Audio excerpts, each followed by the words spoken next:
বলছি গোপাল রওনা দি। মহারাজ এত ব্যস্ত হবেন না মহারাজ।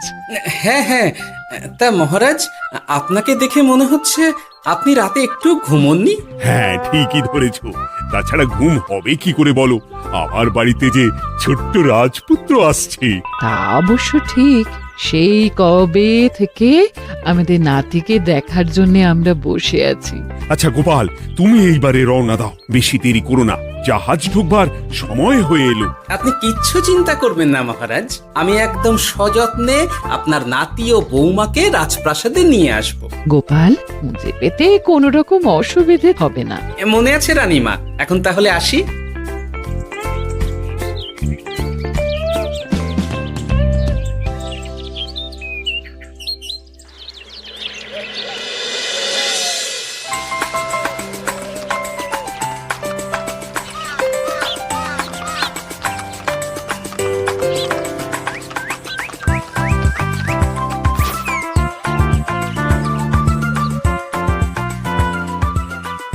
এসো এসো বৌমা এসো, আরে আমার নাতি বাবু যে। বৌমা, পথে আসতে কোনো কষ্ট হয়নি তো? এইটুকু পথ আসতে কোনো রকম কষ্ট হয়নি মা। গোপাল কাকা এত ভালো যে কি বলবো। যাক যাক, গোপাল তাহলে আরো একবার আমার মান রাখলো। যতদিন গোপালের ধরে থাকবে তার প্রাণ, সে ততদিন মহারাজের রাখবে যে মান। হ্যাঁ মহারাজ, আমি থাকতে আপনি একদম চিন্তা করবেন না মহারাজ। বেশ বেশ বেশ, আমি তাহলে এখন আসি, কেমন? আরে আরে, কোথায় যাচ্ছ গোপাল? একেবারে মধ্যাহ্ন ভোজনটাও সেরে যাও। ও, ভোজনের ব্যবস্থা আছে? তাহলে তো থাকতেই হবে। ওই ভোজনের কথা শুনেই গোপালের জিভের ওজন বেড়ে গেল। তুমি থামো তো মন্ত্রী, আসলে আজ বিকেলেই আমাদের কুল গুরুদেব আসছেন, তোমরা সবাই থেকো, আজকেই নাতি বাবুর অন্নপ্রাশনের দিনটা স্থির করে নেব। এ তো বেশ ভালো কথা। বেশ তাহলে, বেশ ভালোই হলো। রোজ বাড়িতে খেতে খেতে জিভে একেবারে চড় পড়ে গিয়েছিল। বহুদিন পরে রাজবাড়ির পোলাও কোরমা খেয়ে পেট ভরাবো।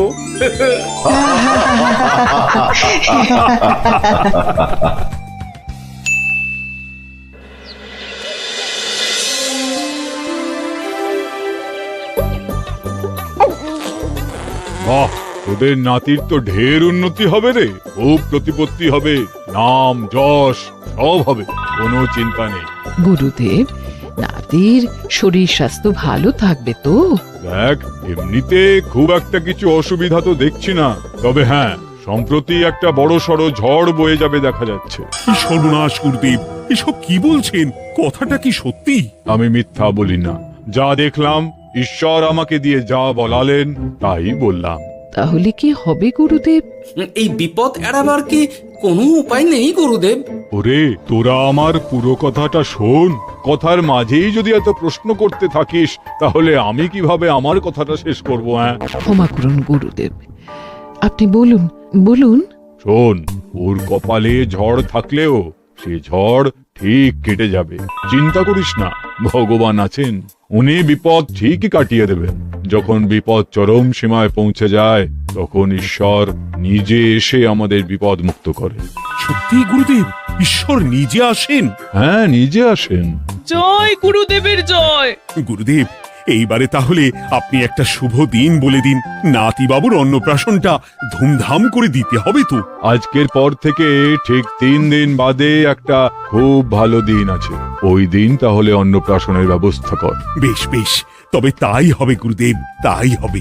গোপাল, তাহলে সব কিছুর বন্দোবস্ত করা শুরু করো। সে আর বলতে রানীমা, আমি আগামীকাল থেকেই একদম জোর কদমে মাঠে নেমে পড়বো। হ্যাঁ রানীমা, আমি কোনো দায়িত্ব নেব নাকি? না থাক, যদি প্রয়োজন হয় তুমি গোপালকে সাহায্য করো।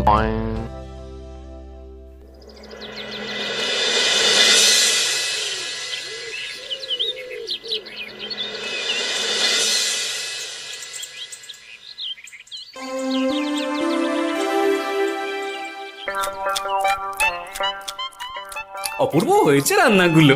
সুযোগ পেয়েছে, এক একেবারে 3 দিনের খাওয়া খেয়ে নিচ্ছে। সুযোগ কি কেউ ছাড়ে মন্ত্রী মশাই? এই আপনি বলুন না, যখনই সুযোগ পান কোষাগার থেকে একেবারে থলি ভরে ভরে মোহর সরিয়ে। থাক, মুখ বন্ধ করো, আমার ঘাট হয়েছে বলাটা। তুমি বাবু মন প্রাণ ভরে খাও, কেমন? মহারাজ, এই রকম একটা খুশির দিনেও আপনার মুখে হাসি নেই কেন? আসলে নাতিবাবু তো আর 2-1 দিন পরেই চলে যাবে, সেই কারণেই মনটা বড্ড ভারাক্রান্ত হয়ে রয়েছে।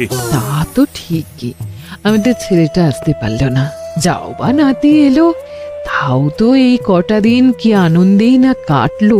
আচ্ছা রানী, আমরা যদি আমাদের কাছে আরো কদিন নাতিবাবুকে রেখে দিই তাহলে কেমন হবে? মানে বৌমাকে তো ফিরতেই হবে, বিদেশে আমাদের খোকার কত কাজ বলো তো। আরে বাবা, বৌমা না হয় ফিরে গেল, নাতিবাবু কদিন আমাদের কাছে থেকে গেলে কি এমন হবে? কিন্তু দেখো না বৌমা, আমাদেরও তো একটু ইচ্ছে হয় নাতিপুতিদের নিয়ে খেলবো, আদর করব, দেখো না। ঠিক আছে ঠিক আছে, আপনাদের কাছে আমার বাবু সোনাকে রাখতে আমার কোনো চিন্তাই নেই। ব্যাস, তাহলে তো মিটেই গেল। মহারাজ, নাতিবাবুকে কদিন এখানেই রেখে দিন, আমরা সবাই আছি, ঠিক কোলে পিঠে করে তাকে সামলে নেব। বাবা বাবা বাবা, গোপাল তোমার সব দিকে কান খোলা থাকে তাই না? মহারাজ, আমি হলাম ভাঁড়, তাই মাটির ভাঁড়ের মুখটা যেমন খোলা থাকে তেমন আমার কানটাও সব সময় খোলা থাকে, বুঝলেন?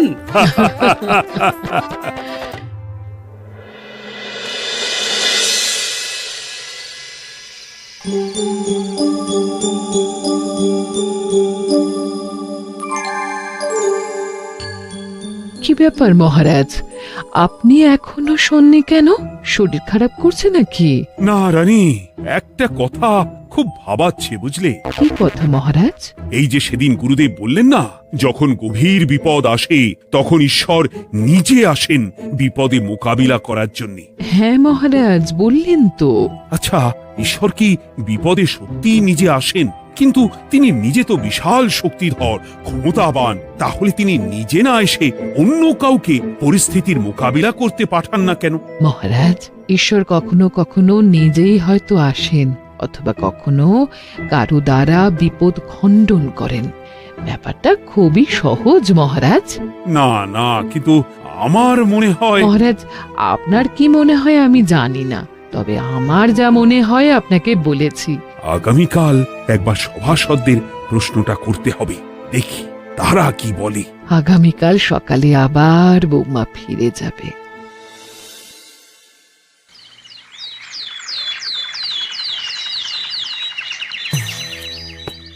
আমি তাহলে আসি, আমার সন্তানকে আপনাদের কাছে কদিনের জন্য রেখে গেলাম, ওকে খুব যত্নে সাবধানে রেখে দেবেন, কেমন? তুমি কোনো চিন্তা করো না মা, আমাদের নাতিবাবু একদম দুধে ভাতে থাকবে।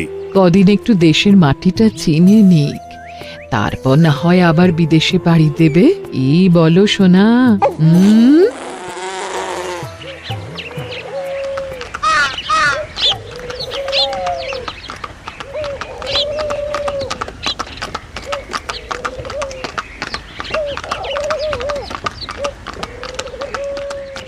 বৌমা তো চলে গেল, এইবারে তাহলে আমরাও যাই। আজকেও নিশ্চয়ই বৌমার ফিরে যাওয়া উপলক্ষে রাজসভা বন্ধ থাকবে। ভুলেও এই সব কথা ভেবো না মন্ত্রী, চলো এইবারে সবাই রাজসভায় চলো, তোমাদেরকে একটা খুবই গুরুত্বপূর্ণ প্রশ্ন করব। সেরেছে, মহারাজ আবার কি প্রশ্ন করবেন ভগবান জানে। সবাই রাজসভায় এসো।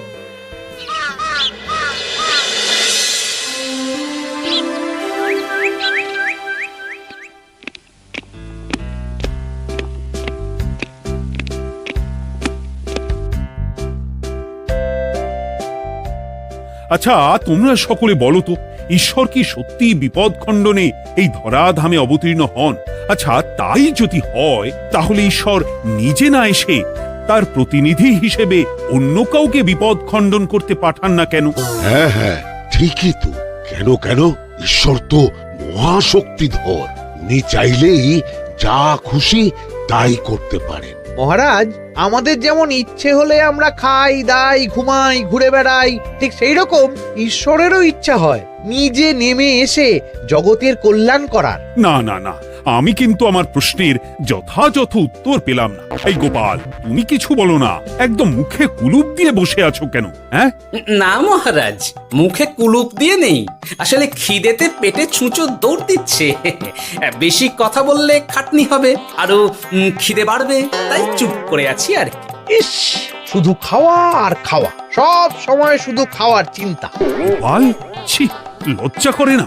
এমন একটা গুরুত্বপূর্ণ সময়ে তুমি আমার প্রশ্নের উত্তর না দিয়ে মনে মনে খাবারের কথা ভাবছো। আসলে মহারাজ, ওই না খেলে যে মাথাটা কাজ করে না, পেটে খিদে মুখে লাজ, এমন করলে তো মগজটাই পুরো ঘেঁটে ঘ হয়ে যাবে মহারাজ। বেটাকে তাড়িয়ে দিন। যাও যাও গোপাল, আমার রাজসভা থেকে এক্ষুনি বিদে হও দেখি। যাও যাও, তুমি যাও। যার সব সময় শুধু খাওয়ার চিন্তা, এমন পেটুককে সভায় রেখে আমার কোনো কাজ নেই। কিন্তু মহারাজ, চুপ, একদম চুপ। তুমি যাও গোপাল, যাও। যদি কোনোদিনও উত্তর খুঁজে পাও, তবেই আবার এই সভায় তোমার মুখ দেখিও।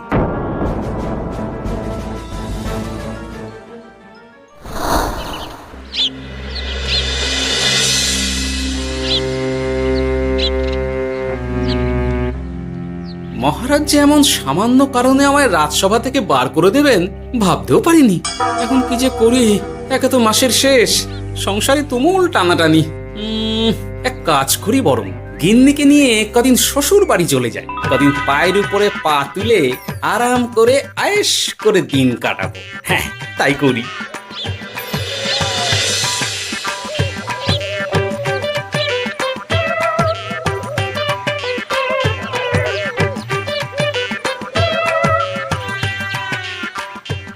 গিন্নি, ও গিন্নি, বলছি কি, ওই শিগগিরই তল্পি তল্পা গুছিয়ে তোমার বাপের বাড়ি চলো। এই কটা দিনের জন্য দুজনে ঘুরে আসি, বুঝলে? কি ব্যাপার? তোমার হঠাৎ করে আমার বাপের বাড়ি যাবার হিড়িক কেন? কিছু মতলব আছে নাকি?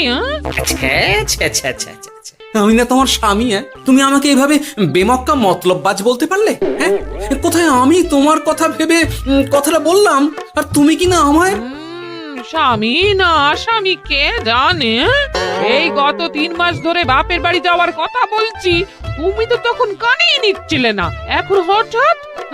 আচ্ছা আচ্ছা, বুঝেছি, অনেক ঝগড়াঝাটি হয়েছে, এইবারে তল্পি তল্পা গুছিয়ে চলো, মেলা সময় বয়ে যাচ্ছে। কি এক্ষুনি যাবে নাকি? সন্ধে হয়ে এলো তো। আরে সন্ধে হয়ে এলো তো কি হয়েছে, চলো চলো চলো, শিগগিরই চলো। ঠিক আছে, আমি প্রস্তুত হচ্ছি। তুমি তাহলে একখানা গরুর গাড়ি ডেকে আনোগে, যাও যাও। আরে মিছিমিছি গরুর গাড়ি রাখবো কেন? আরে বাবা, আমরা হেঁটে যাব, হেঁটে। কি বলছো? এতটা রাস্তা বনের মধ্যে দিয়ে আমরা হেঁটে যাব? হ্যাঁ, শোনো গিন্নি, ওই বাতের ব্যথায় না হাঁটাটা বেশ ভালো, বুঝলে? চলো চলো, দেখবে কোনো রকম অসুবিধে হবে না। হ্যাঁ, আমি তো আছি নাকি? হ্যাঁ,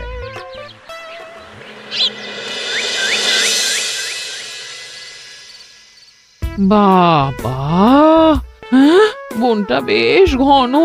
বলি, এই সময়ে এই বনের মধ্যে দিয়ে কেউ হেঁটে যায়? মেলা গজগজ না করে চুপচাপ এসো দেখি। ও মা গো, বাবা গো, বাবা গো, কি লাগাটাই না লাগলো গো। আরে, তোমার থেকে আমার বেশি লেগেছে, যাখানা ধাক্কা মারলে। কি করবো? গিন্নি আমায় ধাক্কা মেরে ফেললো বটে, কিন্তু আজ আমি মহারাজের প্রশ্নের যথাযথ উত্তর পেয়ে গেলাম। বেড়াল ছানাটিকে বাঁচাতে কোনো কিছু না ভেবেই কিভাবে বেড়ালটা ওই বাঘা কুকুরটার দিকে তেড়ে গেল। হ্যাঁ, তার মানে বিপদে পড়লে সন্তানকে বাঁচাতে না, আমাকে এক্ষুনি একবার রাজপ্রাসাদে যেতে হবে, রানীমার সঙ্গে কথা বলতে হবে। আরে আরে আরে আরে, ওদিকে কোথায় চললে গো? ওদিকে তো তোমার শ্বশুর বাড়ি নয়? আরে বাবা, আমার নয়, তোমার শ্বশুর বাড়ির দিকেই আবার যাচ্ছি, বুঝলে? তার মানে আমরা আর যাবো না? না না, পরে যাব, তাড়াতাড়ি এসো দেখিনি। এ কি রে বাবা, লোকটার মাথাটা কি গেছে নাকি? কখন যে কি করছে নিজেরই ঠিক নেই, যত সব।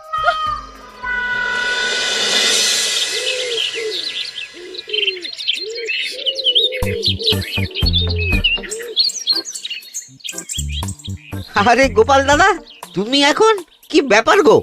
আমি একটু রানীমার সঙ্গে দেখা করতে চাই, খুব দরকার। কিন্তু এখন তো সকলে ঘুমাচ্ছে, তাই আমি তো এখন তোমাকে ঢুকতে দিতে পারবো না। আরে অযথা কথা না বলে পথ ছাড়ো, ভিতরে ঢুকতে দাও।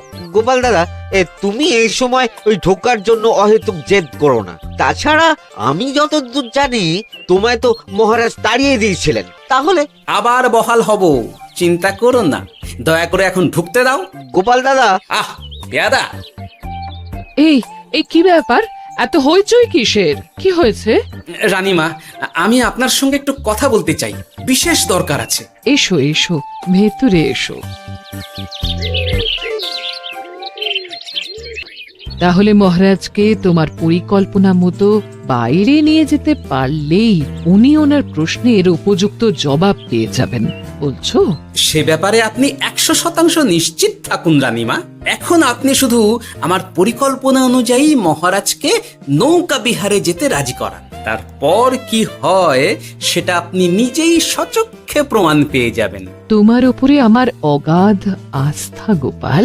ঠিক আছে, তুমি যেমনটা বললে ঠিক ওইভাবেই আমি নৌকা বিহারের ব্যবস্থা করছি। রানীমা, দেখবেন এই পরিকল্পনাটা যাতে কোনোভাবেই পাঁচকান না হয়, তাহলে কিন্তু সব ভেস্তে যাবে। নিশ্চিন্তে থাকো গোপাল, কিচ্ছু হবে না, নিশ্চিন্তে থাকো।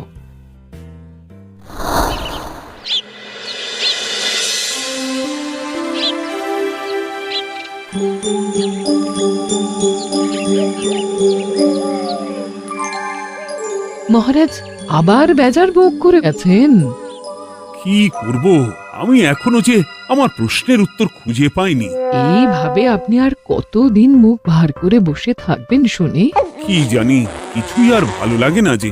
বলছি শুনুন না মহারাজ, নাতিকে নিয়ে চলুন না, আমরা একটু নৌকা বিহারে যাই, তাহলে ওরও ভালো লাগবে আর আপনার মনটাও বেশ অন্যরকম হবে।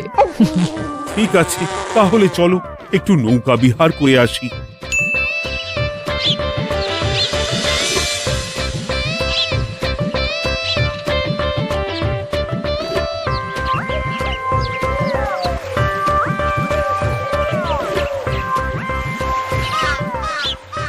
এই তো মহারাজ, আসুন আসুন, সেই কখন থেকে আপনার জন্য অপেক্ষা করছি। এ কি গোপাল, তুমি এখানে? কি ব্যাপার? তোমার সঙ্গে তোমার স্ত্রীও আছেন দেখছি। মহারাজ, কতদিন আপনাকে দেখিনি বলুন তো, তাই আজকে একদম সস্ত্রীক চলে এলাম। চলুন চলুন, সকলে মিলে নৌকো বিহার করে আসি।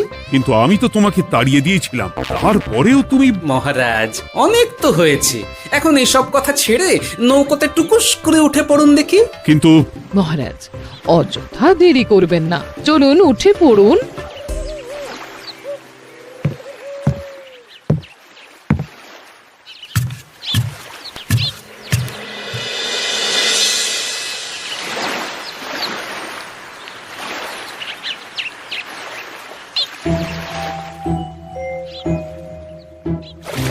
এ কি?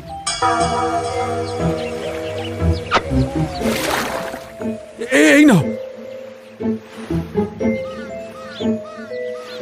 দেখো দেখো, ও কোনো সাড়া শব্দ করছে না কেন? সারা শব্দ করবেন না মহারাজ।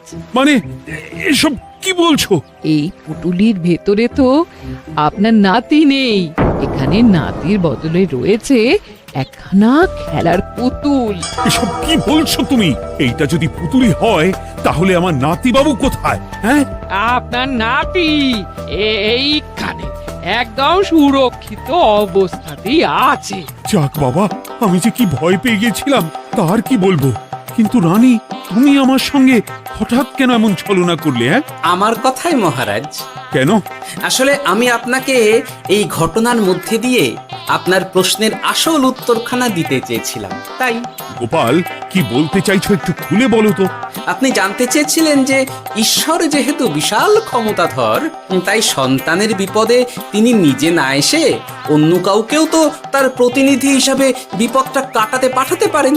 হ্যাঁ, কিন্তু তার সঙ্গে এই ঘটনার কি সম্পর্ক শুনি?